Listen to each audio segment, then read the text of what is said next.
Hello दोस्तों, आप सभी का आपके अपने चैनल एजुकेशन अड्डा पर हार्दिक स्वागत है। अगर आप हमारे चैनल पर नए हैं तो इसे सब्सक्राइब करें। आने वाली वीडियो को मिस ना करने के लिए बेल आइकन दबाएं। तो उम्मीद है आप सब अच्छे होंगे।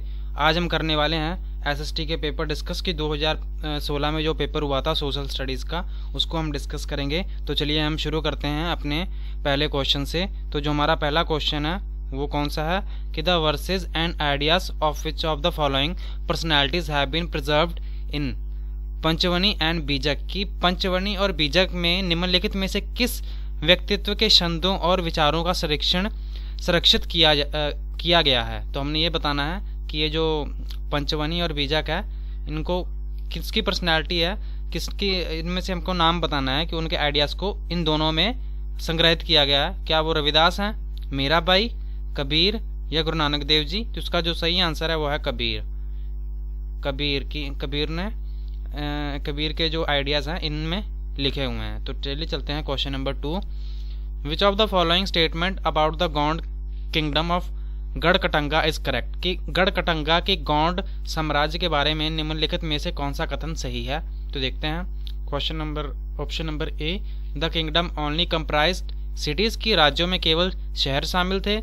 Option number B, it became much stronger against the weaker Bundelas and Marathas कि यह कमजोर बुंदेलों और मराठाओं के खिलाफ बहुत मजबूत हो गया था। It was rich kingdom, it earned wealth by trapping and exporting wild elephant to other kingdoms कि एक समृद्ध राज्य था और इसने जंगली हाथियों को दूसरे राज्यों में फंसाने और निर्यात करके धन कमाया था। और last option, in 1565 the Mughal forces attacked Garhakatanga and were defeated by Rani Durgavati कि 1565 में मुगल सेनाओं ने गढ़कटंगा पर हमला किया और रानी दुर्गावती से हार गए वो। तो उसका जो सही आंसर है वो है it was a rich kingdom कि वो बहुत ही समृद्ध राज्य था और इसने कैसे धन कमाया था, जंगली हाथियों को दूसरे किंगडम्स को क्या करते थे, ये वहाँ निर्यात कर दिया करते थे। तो इस तरह ये धन कमाया करते थे। तो उसका जो सही आंसर है वो यही है, option number C is the right answer. तो चलिए चलते हैं हम क्वेश्चन नंबर 3।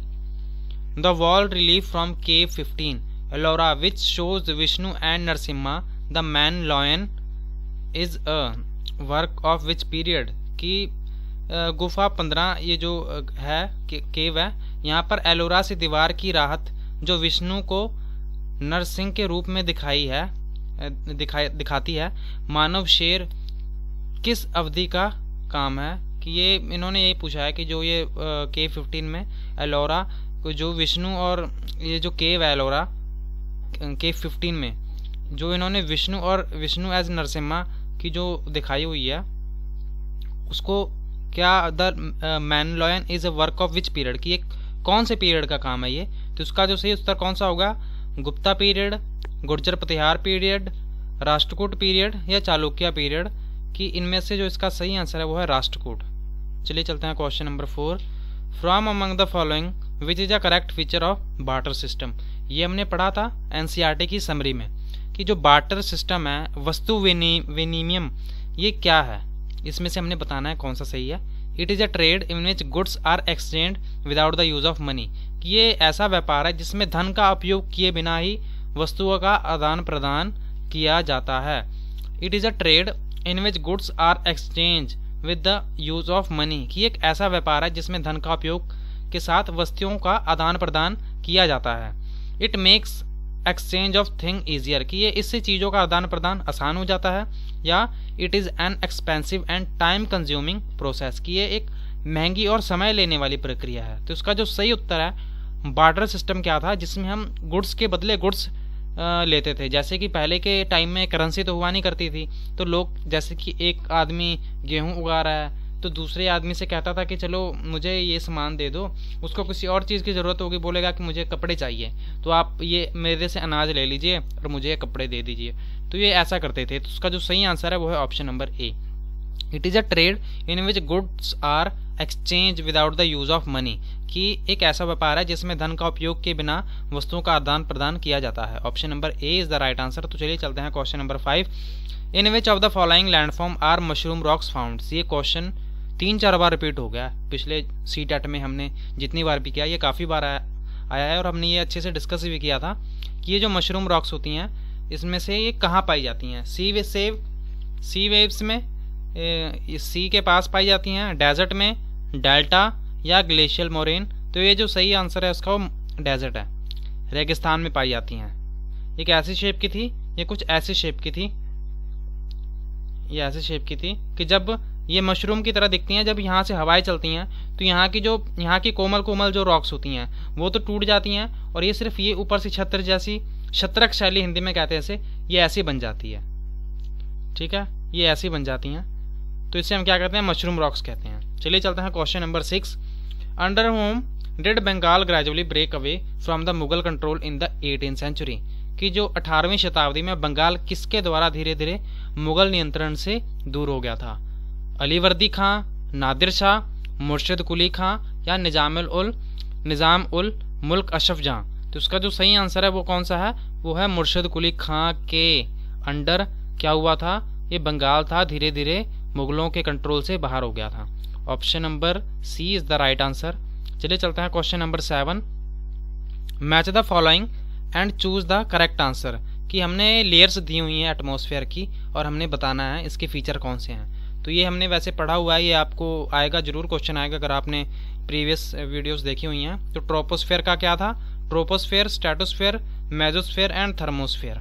तो देखते हैं ट्रोपोस्फेयर, हमने शायद पहली लेयर के बारे में कुछ पढ़ा था कि सारी जो नेचुरल क्रियाएं होती हैं वो फर्स्ट लेयर में होती हैं। तो देखिए यहाँ पर कुछ लिखा हुआ है ऐसा, ionosphere is the part of the layer meteoroids burn up the layer on entering from the space, ये भी हमने पढ़ा था। It contain a layer of ozone gas, ये भी, और ऑलमोस्ट ऑल द वेदर। तो इसका जो फर्स्ट वाले का क्या होगा, ट्रोपोस्फेयर, समताप मंडल, इसका होगा ये ऑलमोस्ट ऑल वेदर, जो कि जैसे बारिश हो गई या बिजली कड़क रही है या फिर कोई और भी क्रिया हो रही है, वो सारे बादल वगैरह कहाँ होते हैं, वो ट्रोपोस्फेयर में होते हैं। अब आ गया स्ट्रेटोस्फेयर। स्ट्रेटोस्फेयर में हमने बड़े ध्यान से पढ़ा था कि यहाँ पर ओजोन गैस होती है जो कि हमें धूप की हानिकारक किरणों से बचाती है। ओजोन लेयर होती है वो कहाँ होती है, स्ट्रेटोस्फेयर में होती है। और जो मेसोस्फेयर था इसमें हमने ये पढ़ा था कि ये जो होती हैं, जो मीटियोरॉइड्स होती हैं, ठीक है, जो ये ऊपर से जो आते हैं पत्थर जो जलते जलते आते हैं, मीटियोरॉइड्स आते हैं, वो क्या हो जाते हैं, वो अंदर आने से पहले ही जल जाते हैं। वो कौन सी लेयर में जल जाते हैं, सी, इसका क्या होगा बी, सी का होगा B.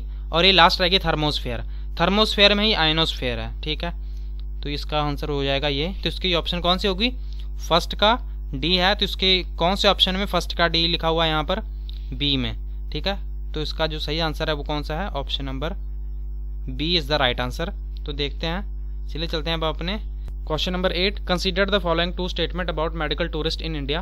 They are foreigners who came to India specifically for medical treatment at hospital that provide world class facilities at a lower cost than what they would have to pay in their own countries. कि वो जो foreigners आते हैं यहाँ पर, tourist किस लिए आते हैं, मेनली कि जो विदेशी पर्यटक हैं वहाँ पर अपना इलाज करवाने आते हैं और उनको जो यहाँ पर पैसे देने पड़ते हैं, उनकी जो कीमत होती है वो बहुत ही कम होती है, कि एज कंपैरिजन टू उनकी कंट्रीज में, उनकी खुद की कंट्री का कंपैरिजन जो वहाँ पर ये पैसे देते हैं वो बहुत ही कम होते हैं और उनको जो फैसिलिटीज़ मिलती हैं वो बहुत ही बढ़िया होती हैं। और दूसरे ऑप्शन में इन्होंने क्या कहा है, they are migrants from within India who move from one state to another where they are low cost hospital that offer world class facilities at less than what they would have to pay in their own state.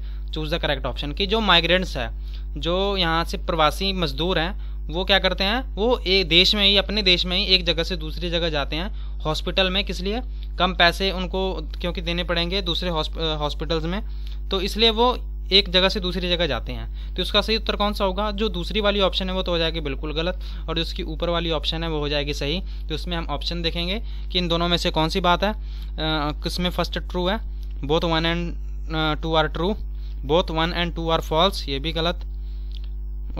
C 1 is true and 2 is false। तो इसका जो सही answer है वो है option number सी। ये जो first option है, जैसे कि अफगानिस्तान होगी, अमेरिका होगी, कनाडा होगी, यहाँ से काफ़ी लोग आते हैं यहाँ पर इलाज करवाने, मालदीव्स हो गया, ऐसी कंट्रीज़ हैं यहाँ पर इतनी हॉस्पिटल में या फिर उनको बहुत ही ज़्यादा महंगा होता है पड़ता है और वो सोचते हैं कि चलो थोड़े पैसे बचा लेते हैं भारत में कि वहाँ पर भारत की जो मेडिकल फैसिलिटीज़ हैं वो एज कंपेरिजन टू बाकी कंट्रीज यहाँ पर सस्ती होती हैं, इसलिए वो यहाँ पर आना प्रेफर करते हैं। चलिए देखते हैं question number 9। Ramabai who champion the cause of women's education never went to school yet she was given the title Pandita because, कि जो रामाबाई थी उन्होंने बहुत सारी स्त्री सुधार के लिए बहुत सारे काम किए थे, वो कभी स्कूल नहीं गई थी, फिर भी उनको पंडिता जो टाइटल था वो क्यों दिया गया था। देखते हैं इनकी जो सही ऑप्शन कौन सी होगी। A option number A, she set up mission in Kheda गांव near Pune for promoting women education. Widows and poor women in her mission were not only encourage to become literate but also become independent with the help of vocational skills. She learned to read the write from her parents. She could read and write Sanskrit, a remarkable achievement as women during the time were not allowed to acquire such knowledge. तो इसका जो सही उत्तर होगा वो होगा option number D, कि उन्होंने उस टाइम पे संस्कृत पढ़ और सीख ली थी जिस टाइम पे लोग जो थे, स्त्रियां थी, उनको घर से बाहर नहीं निकलने दिया जाता था। तो उस टाइम में उन्होंने इतना कुछ अचीव कर लिया था, तो इसलिए उनको जो पंडिता का जो टाइटल था इसलिए उनको ये दिया गया था। तो इसका जो ऑप्शन नंबर डी है वो सही है। तो चलिए चलते हैं question number 10।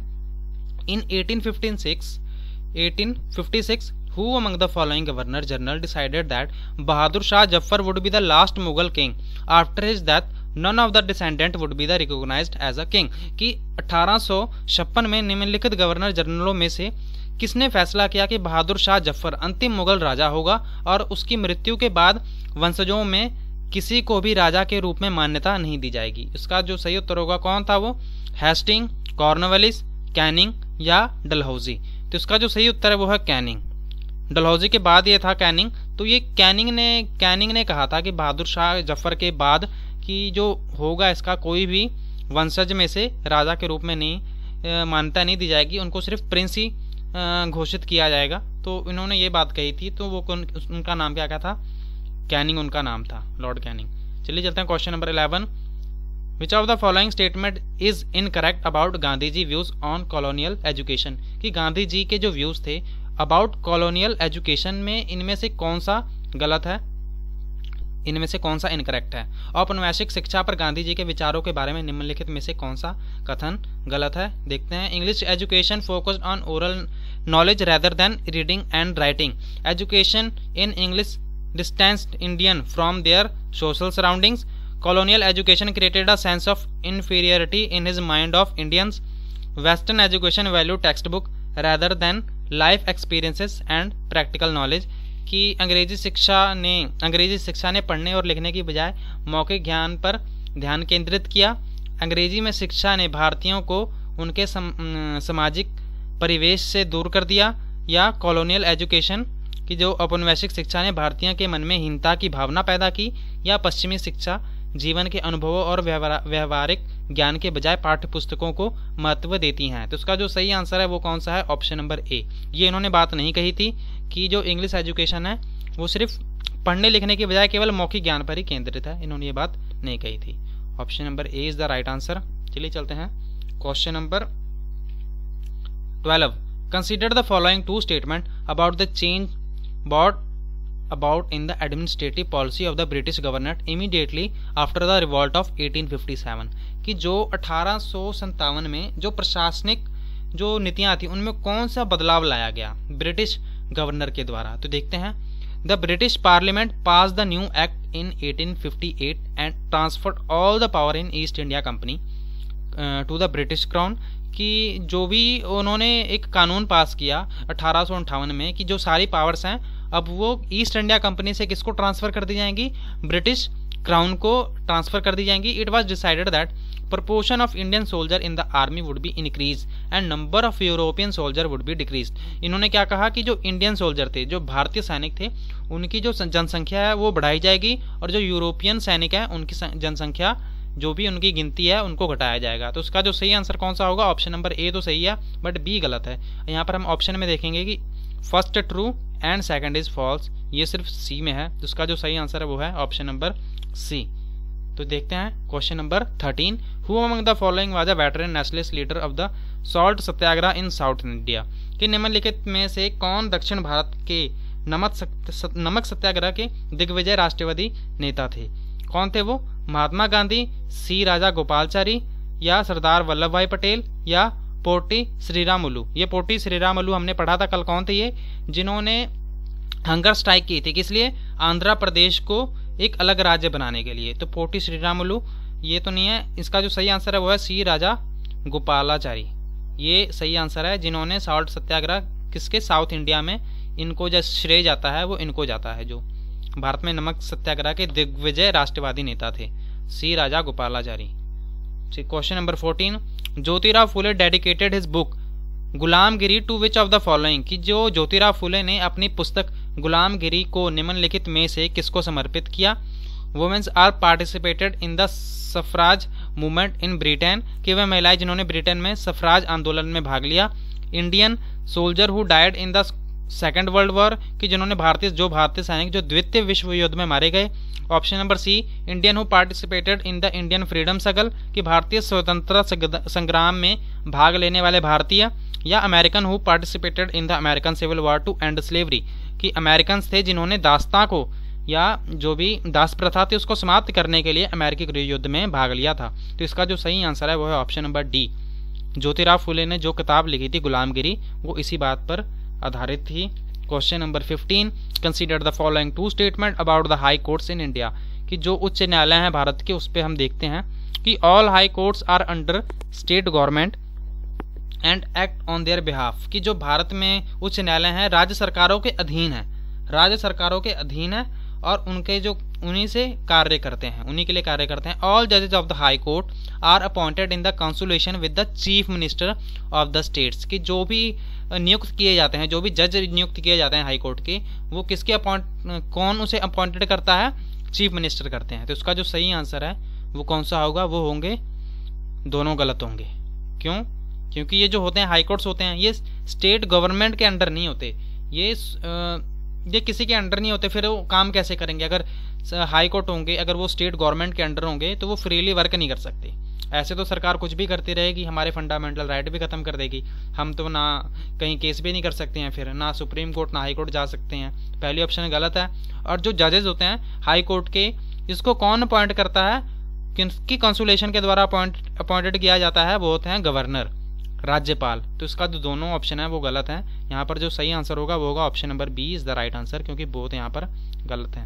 Question number 16, which of the following item known as calico were taken back by the Portuguese to Europe from India, कि कैलिको के नाम से जाने वाले निम्नलिखित में से कौन सी वस्तु पुर्तगालियों द्वारा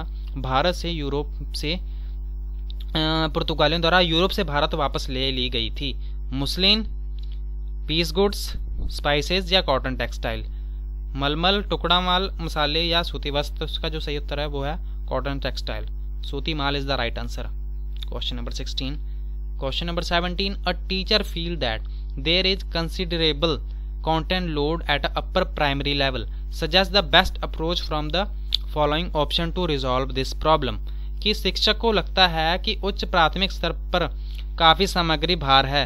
इस समस्या को हल करने के लिए निम्नलिखित विकल्पों में से सर्वश्रेष्ठ दृष्टिकोण का सुझाव दें।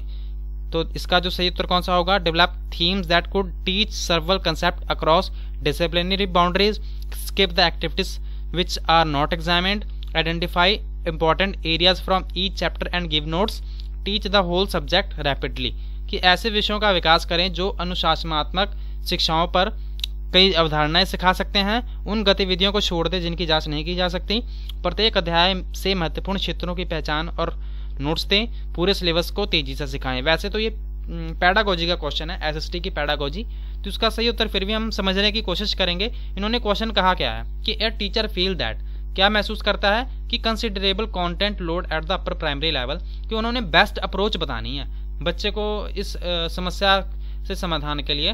तो हम पहले एलिमिनेट करेंगे कि स्किप द एक्टिविटीज़, क्या हम अगर किसी बच्चे को कोई समस्या हो रही है, कुछ समझ नहीं आ रहा, हमने कोई भी अप्रोच यूज़ करनी है, तो क्या हम उसको क्या कहेंगे कि ये टॉपिक छोड़ देते हैं, नहीं करते? तो ये वाली ऑप्शन तो हो जाएगी गलत। Option number C, identify important area, सिर्फ इंपॉर्टेंट एरियाज़ पर ही हम जोड़ देंगे और उनको नोट्स दे देंगे कि हाँ ये ले नोट्स पढ़ लो इसी से, तो ये भी हो जाएगा गलत।